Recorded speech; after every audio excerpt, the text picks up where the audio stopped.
Hello everybody, this is John Doe doing Eric. Today I'll be doing a deck profiles. Today I'll be discussing my Heraldic Beast deck. And I know I probably should have actually shown you guys this deck before, like when they first came out with the new cards.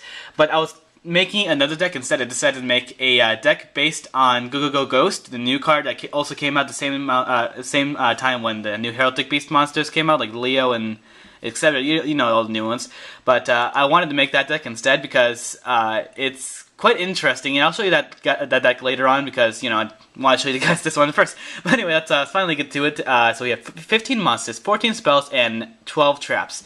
So we first up have 2 Tragodius. This card, I felt like this card would have like a lot of synergy inside this deck because when you normal summon your Leo, it's unfortunately destroyed during the end phase. So I decided that Tragodia would help me out because once Leo is gone, I am completely open. So I feel like at least I'd have something to protect myself in case someone does like an OTK, however.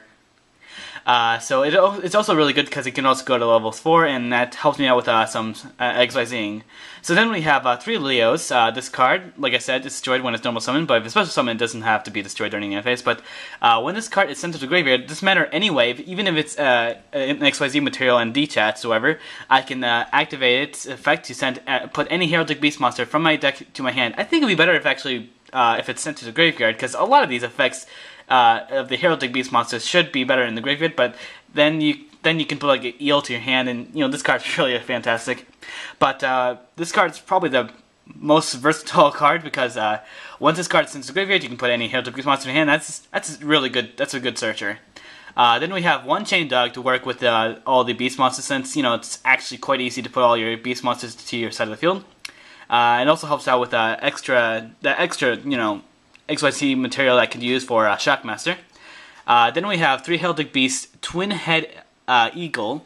You can banish this card from your graveyard to target 1 XYZ material monster in your control with no XYZ materials, and 2 Heraldic Beast monsters in your graveyard. Attach the second targets to the first target as XYZ materials. You can only use the effect of Heraldic Beast, Twin Head Eagle once per turn. So this card is actually quite useful. Like if I have a what would be a good example? I don't know, it doesn't really matter. Let's just say I have a Utopia with no materials for some apparent reason. I can banish the Eagle and put 2 Heraldic Beast monsters and attach it to the Utopia, which would be really useful to reuse more effects. I've also actually seen it in battle, like Eagle being used to put more materials on Chain, which is actually really good inside this deck, but I'll explain that later. So then we have 3 Heraldic Beast Unicorns. You can banish this card from your graveyard to target 1 Psychic type XYZ monster from your graveyard. Special summon a target, its effect are negated. You can only use the effect of Heraldic Beast Unicorn once per turn. As you can see, a lot of these effects can only be used once per turn, like the Heraldic Beast monsters, except Eagle. You can actually use this card multiple times. But I can usually I think there's only 3 Psychic XYZ XYZ monsters. But I only put in number 8 Heraldic King Genome Heritage, whatever. I don't really look at these names all the times, but that's why I put the Heraldic Beast Unicorn inside this deck, because I can reuse Heraldic King quite often. So then we have 3 Heraldic Beast Eagles. If you control 2 or more Heraldic Beast monsters, you can special summon this card from your hand. So this card actually helps out with a lot of XYZ ability, and it's also basically like having another Chain Dog, because at this point, if it's like having like most of these monsters are actually beast monsters except the Eagles, but overall it's like quite a bit of spamming. I decided to only play in 1 Chain Dog because I don't want to put in multiple.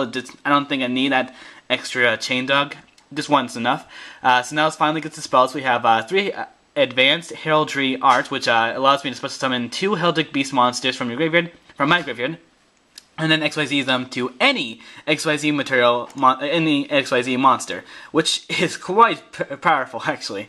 Then we have 1 Dark Hole. Oh, and I forgot to explain. I did look it up, the rulings for Advanced Heraldry Art versus Maxi. It was kind of confusing on how they said it, but I think your opponent can only draw 2 cards from the activation of Maxi chaining to Advanced Heraldry Art. I think that's what happens, because when you special summon 2 monsters from your graveyard, that's 1 draw, and because the Maxi activates, I have it right here, since it has this right here, the parentheses S, They can only draw one card, and then when you summon the XYZ monster, they can draw another card. I believe that's what happens.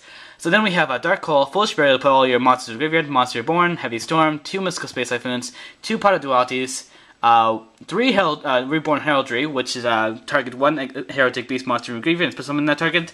This card, really good with spamming all the time. Like, it's just big. Now for the trap cards, I decided to actually make this deck with a lot of trap cards. So we have 2 bottomless trap holes, 2 compulsories, 1 horn, 1 mirror force, 1 skill drain. Because actually, this card is quite useful because most of these effects are in the graveyard anyway, and I can save my Heraldic Beast monster, Leo, if I want to keep it on the field.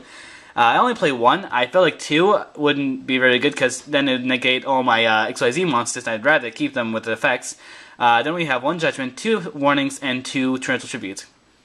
So now for the extra deck, we have 1 Utopia, 1 Utopia Ray, 2 Kings, 1 Shockmaster, 1 Photon, 1 Corn, 1 Roach, 1 Djinn, 2 Lovable Chains, 1 Abyss Dweller, which is really, really good. It's also one of the newer monsters that they just came out. If you don't know what this card does, well, this card has an XYZ material attached that was originally water. All water monsters you control gain 500 attack. Unfortunately, none of these monsters are water attributed, but it doesn't really matter. Once returned during either player's turn, you can detach 1 XYZ material from this card. Any card effects that activate in your opponent's graveyard cannot be activated this turn. So, wow, I can stop quite a bit with this card. For instance, I believe it can stop Swift Scarecrow, so if I want to just attack directly and they're using Swift Scarecrow and you know they're using Swift Scarecrow, I can negate that. I believe I can. I can negate Mystic Tomato. I can negate Sangan. I can negate quite a bit of effects. It's, wow. And it's also chainable since it's a spell speed too, which means it's fast enough to stop effects during either player's turn. So then we have 1 Gagaga Cowboy, 1 Rose, and 1 Alley, because I feel like, these cards, once in a while, I feel like summoning them.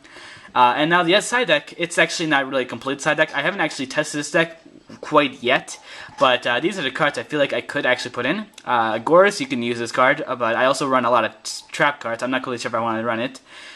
2 Summoner Monks, I feel like I could play this card, but I wasn't sure. I just felt like, really, there are too many of these spell cards that are a little too useful to get rid of. I mean, I could probably get rid of like a Mystical Space Typhoon or a Pot of Duality if I just want to go for that easy XYZ. But, just keep in mind, this card could be useful. There could also be Card Trooper, but I felt like I couldn't really use this card quite well, because if it was a level 4, this card would be amazing inside this deck, because I can XYZ something with it. But other than that, I mean, I can put my monsters in the graveyard, but since I have so many spells and traps, the ratio is too high. I'd rather not play the card Trooper. Then we have Maxi. This card could help out with drawing. The hand traps could really help out. And, Effect Filler, again, hand traps. Another Mystical Space Typhoon. I'm a fan of using 3 once in a while, but I feel like this deck didn't need it. Pod Avarice, I was thinking, probably didn't need this card because really, I'd rather have the monsters inside the graveyard anyway. Now for the traps, with another Horn, another Skill Drain, and I feel like I could actually play 2 Salad Roads, but I really don't know yet.